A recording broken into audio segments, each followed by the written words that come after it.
Bonjour et bienvenue dans votre émission Vivre comme tout le monde, ou presque. Il y a quelques semaines encore, tout le monde vibrait au son des Paralympiques. Aujourd'hui, nous allons à la rencontre de Jérémy. Il a été le référent pour les régions des Hauts-de-France. Il va nous présenter également un club et quelques athlètes. Vous êtes prêts? On va tout de suite à sa rencontre. Bonjour Jérémy. Bonjour Ludovic, bienvenue au club de tir à l'arc de Los. Oui, alors merci de nous accueillir. Jérémy, des mois, voire des années de préparation. Parle-nous un petit peu justement de tout ce qui se passe en amont.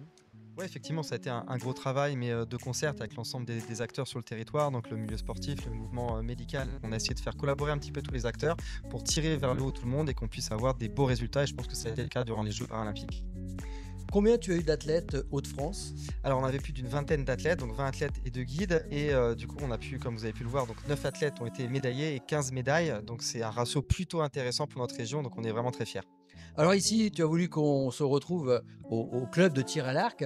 Qui est-ce que tu vas nous présenter cet après-midi? Alors, on est sur un club de tir à l'arc donc qui accueille du para-tir à l'arc. C'est un club qui a pu passer par notre dispositif club inclusif, donc qui est, on va dire, formé, acculturé, outillé à l'accueil du public. Et on va pouvoir avoir une séance, comment ça se passe, comment ça se déroule, et voir un petit peu le quotidien d'un club et d'un club pilote pour le coup sur le territoire. Eh ben c'est parti.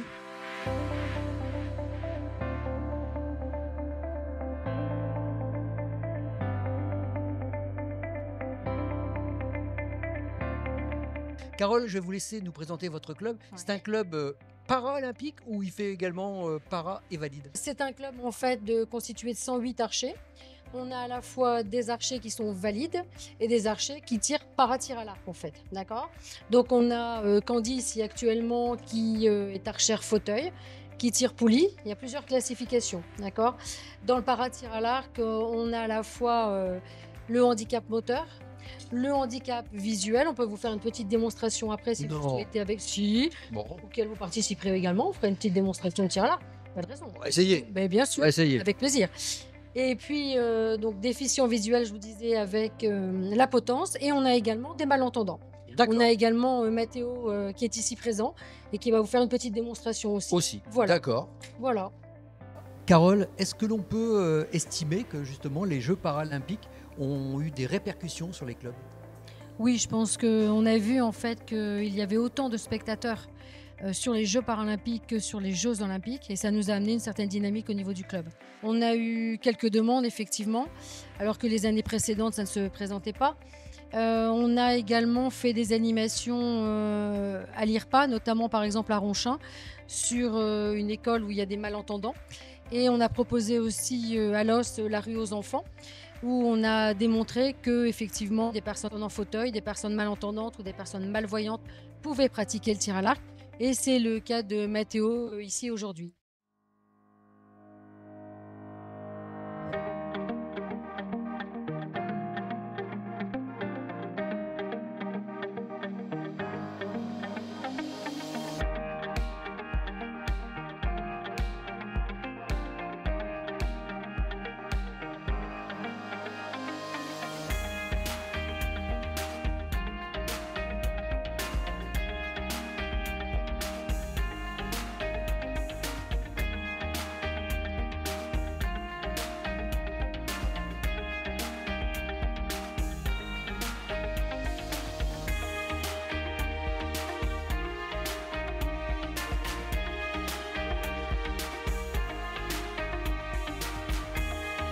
Alors Mathéo, maintenant, ça fait combien de temps? On a commencé quoi? Début septembre à peu près? Oui? Oui. Et tu en avais fait un petit peu au mois de juin, quand on a découvert. C'est ça? Tu l'as vu à la télévision également? Tu as vu le para-tir à l'arc? Oui, voilà, c'est ça. Donc maintenant, Mathéo est motivé pour faire du tir à l'arc. Alors Laurent, expliquez-nous un petit peu ce que vous allez nous démontrer dans un instant. Alors, je vais prouver en fait aujourd'hui que le tir à l'arc est ouvert à tout le monde et qu'aujourd'hui on est capable de pouvoir faire du tir à l'arc à des gens non-voyants ou malvoyants. Donc dans la catégorie malvoyant, de toute façon, quelle que soit la difficulté de la personne qu'il a pour voir, on va le masquer obligatoirement pour qu'il puisse être de la même catégorie de tous les malvoyants. Donc on leur met un masque et ils tirent à l'aveugle. Eh ben on va regarder ça tout de suite. Parfait.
Laurent, vous êtes en même temps moniteur ici. Oui, tout à fait. Quelles sont les difficultés que peuvent rencontrer justement les personnes en situation de handicap à travers ce sport? En fait, les difficultés déjà, c'est que les gens imaginent mal que le tir à l'arc peut effectivement s'adapter, quel que soit le handicap de la personne.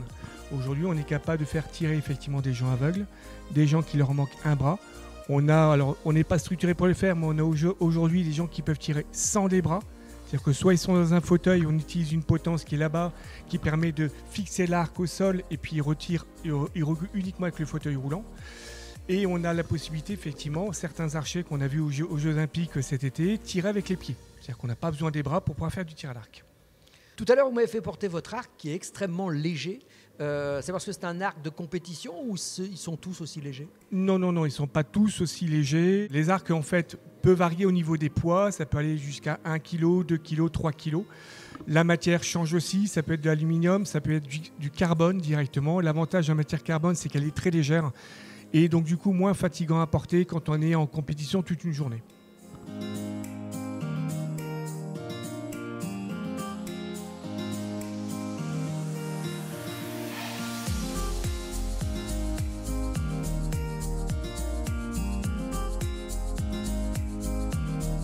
Candy, il y a combien de temps maintenant que vous faites du tir à l'arc? Il y a 2014, à peu près. Alors, vous me disiez tout à l'heure que vous faisiez également du tir à la carabine. Oui. Quelles sont les sensations qu'on retrouve quand on fait du tir à l'arc? Le bien-être. Enfin, mon esprit, il s'évade en fait. Je me sens bien et je me sens mon aise. Je me sens dans mon équilibre. Alors, on a vu un parcours officiel 18 mètres entre la ligne et la cible. Aujourd'hui, vous en êtes où? En cœur de cible ou vous êtes encore sur les côtés? Non, cible. Ça y est, on est en plein dans le cœur? Oui. Ouais, quand même. J'ai changé mon arc quand même. Hein. Alors, c'est votre arc, hein, vous nous disiez, c'est votre arc personnel. On a vu la légèreté de l'arc. L'arc à poulie. Voilà.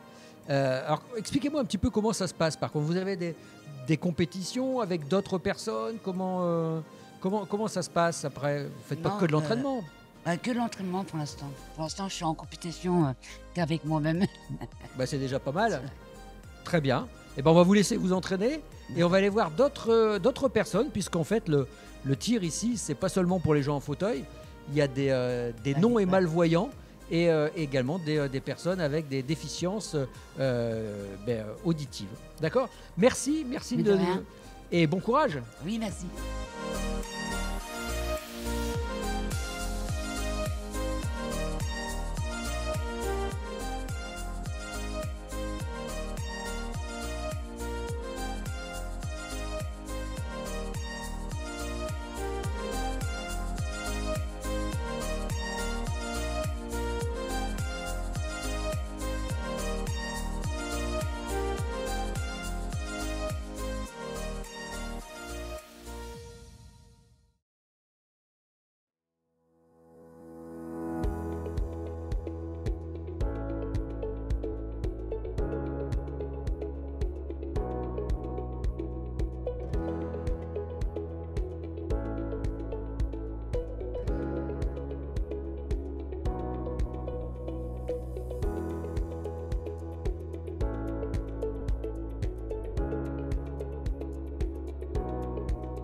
Voilà, cette émission est à présent terminée. J'espère que ça vous aura donné envie, vous aussi, d'essayer le tir à l'arc.